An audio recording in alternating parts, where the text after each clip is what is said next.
Tuesday morning, and we are finally going to do a No Tag Tuesday. These questions come from Jen Wilson, and so big thanks to her, and thanks to Tracy from Trials of a Long-Haired Girl for coming up with the idea of this. So anyway, these are chaos questions. We've looked them over. They're really hard. So some of them I don't think we're going to be able to answer, but we're going to do our best. All right, number 1. I have to use my glasses. Weirdest thing you've eaten? Let me go first. Okay, I'll go first while he thinks about it. Number 1 would have to be pickled pig's feet. As a child, my kids thought that was really weird when they saw it in a jar at the store, and I said, "Hey, I used to eat that." And but I honestly don't think I could do it anymore. My dad also made some really bizarre things before. He would always try us out on stuff. So he gave us some dried octopus, the frog legs, which I know a lot of people like, but I thought they were horrid. Maybe it was the way he made them. That was really weird to me.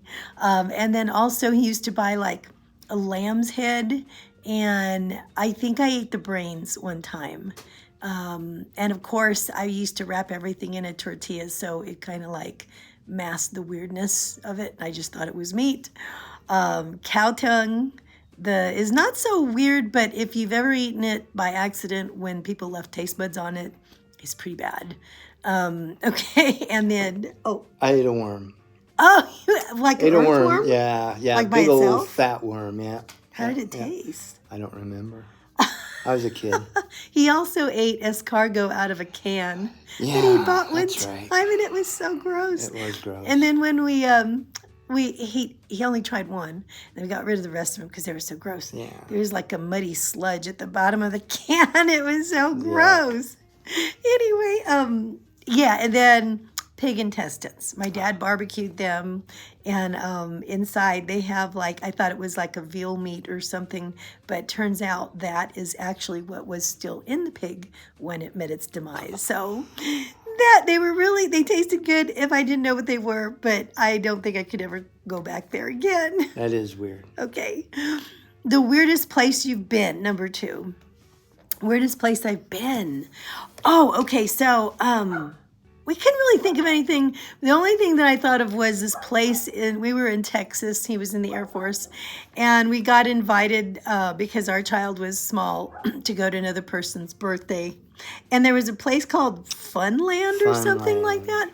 And it was like, honestly, it wasn't fun. It was a really sad excuse for like a theme park. Yeah. But it was like somebody's backyard, like somebody had tried to make a carnival, and like the same rusty nails and stuff. Yeah, it was just really weird. And it was like the same carny guy would rush into the place that sold a hot dog or popcorn or something. Then he'd go and he'd put you on a ride, and then go to the next ride. It was like this one guy's version of a carnival, and it wasn't like he was even happy. There were a couple sad kids. They were, but the carny was like upset about it, and then had all these bizarre rules, and you're like, no one else is here, no one cares. I guess that's weird. It was pretty strange, but it was strange. It was like an episode of The Twilight Zone. Right. Number 3, weirdest movie you've watched. We would have to say it was probably that Making Contact. Loser movie. Yeah, it was like a possessed puppet.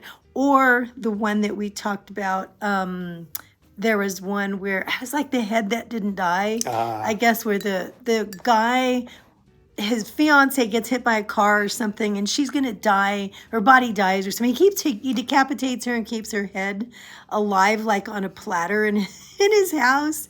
And her head's hooked up like a battery to some electrodes or something.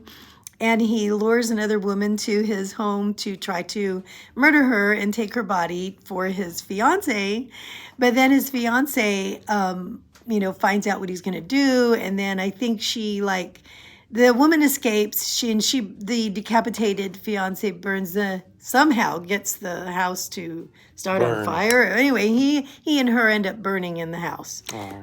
Something like that. Apparently it's been too long and I've missed some of the story, but that was very strange. All right, so number 4, what one weird trait do you have? My small toenails grow straight up in the air. Little nubs. Okay, so that would be his, Is I that guess. weird? I guess. I don't know. Other people might have that. I don't know. I have this stigmatism in one of my eyes, and so the doctor told me one of them is shaped like a football, and one of them is shaped like an egg. And so now that I've told you, you can try to figure out which one. But it makes one eye look slightly larger than the other one, I think. And sometimes if I fill out like one of those Facebook questionnaires, like what would you look like if you were, I don't know, whoever, 100 years old or whatever. And it takes your picture and it superimposes it.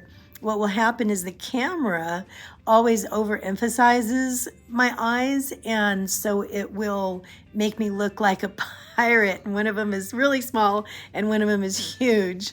So it actually picks up which eye is larger and it overemphasizes it. And that's when I first really noticed it myself. Because I thought, what are they doing? They do this every time. And when I talked to the doctor about one of my exams, he said that, that one of them is shaped different. So I guess that's kind of weird. Anyway, I'm okay with it. I don't think it's weird. You're sweet. Number 5, what's the weirdest thing you've ever done? I would have to say, I don't think it's the weirdest thing because I think I've done some pretty weird things. But one time when our eldest was pretty young, I thought it would be really neat if we took a bunch of like yellow balloons and we pasted yellow feathers on them and some hanging paper legs and a chicken head. And we filled them up with helium and let him go up in the sky because I thought that would That sounds more fun. Yeah, I thought it would be entertaining for the people to look up and see a flying chicken, but I guess it's weird. For me, it just seems like a pastime. Let's see. Number 6, what is your favorite weird song? For me, it was used to be Weird Al, Another One Rides the Bus. I thought that was kind of funny. Yeah. Weird Al has done a lot of good songs. Yeah, and he's weird. And he's weird. There used to be the show called Dr. Demento Show. And Dr. Demento. I can't say they were any of my favorite songs, but some of them were really weird. Stuff. Yeah, and my brother used to get me to listen to that with him sometimes. Number 7, what is your favorite weird but possibly true story? Such as like Bigfoot or Loch Ness Monster. So I guess like the paranormal. Want me to go first? Go for it. Okay, I don't think I have one. Really? Yeah. You might. Okay, so this is really weird. When I was a little kid, I was like 7 years old, my parents were visiting some relatives and I fell asleep at their house. So they left me there, which is weird in itself, but they said, okay, well, we'll let her sleep. You can bring her over the next morning. And so they did. So I woke up in the middle of the night and I had to go to the bathroom, right? And so I don't know why I did this, but this is one of those, I think, a dream that feels so real that you could have swore at least part of it happened. And so I'm like crawling on my hands and knees to the bathroom, and I bumped into these 2 men that were standing there. I remember their black shoes, and I looked up and I saw they looked down at me and they were puzzled, but they were very their faces were very dark, so I really couldn't see their faces. And one of them, it's like they were going to come after me, so I turned around and I crawled all the way back to my bed and got back in the bed.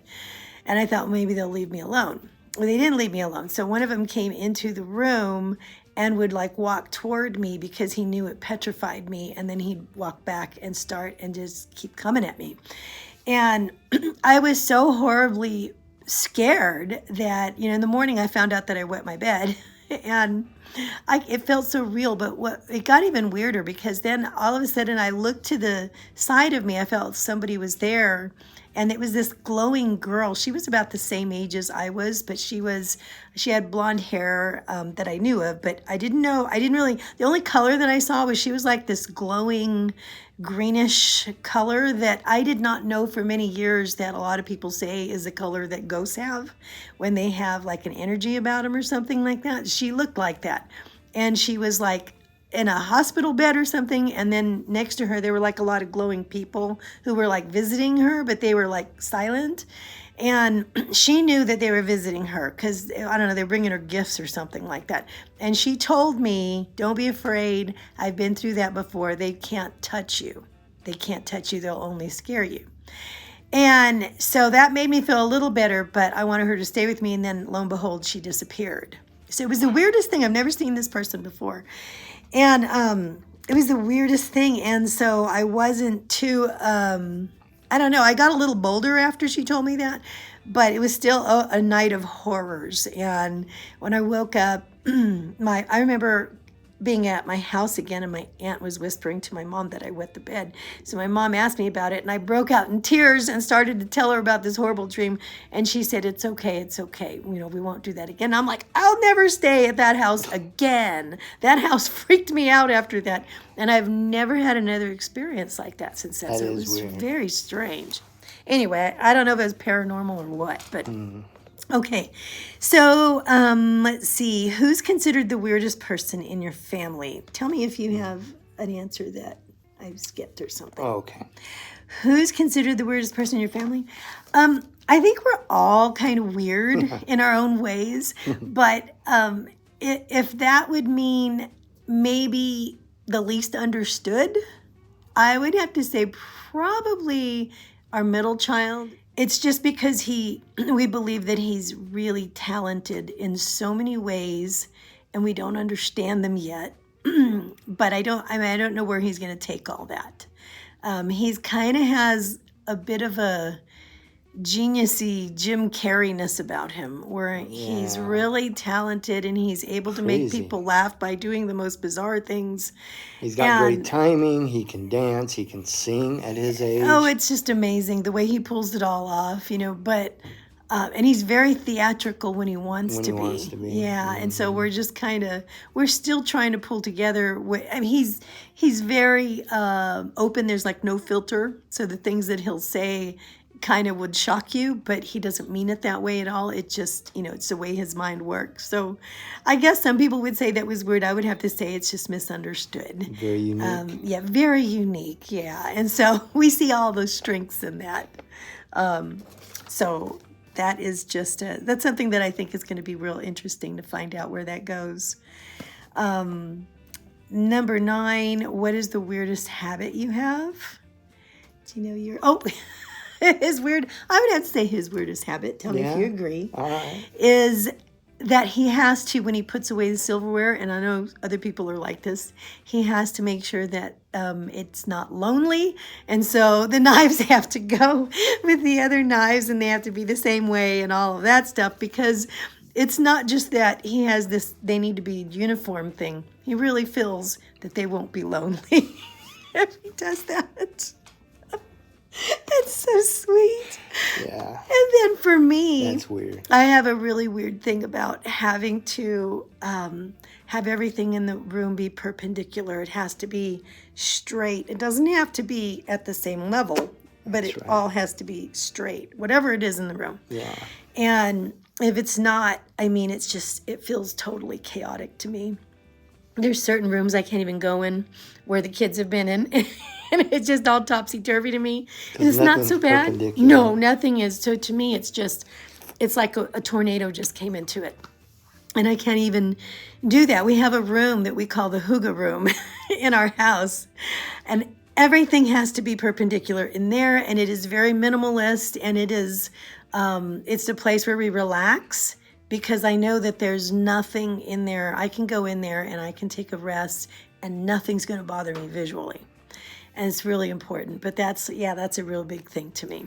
Okay. I'm sorry. Anyway, okay. I'm a little OCD about it. Yeah. Okay. Last one. What's your favorite weird pastime? And we're just about out of time. That one, we could not answer. Right. There's a whole bunch of answers to that. But I mean, we do a lot of stuff as a pastime, but I don't think it's weird. We don't do anything weird. Yeah. But anyway, I guess not to us. I mean, come on.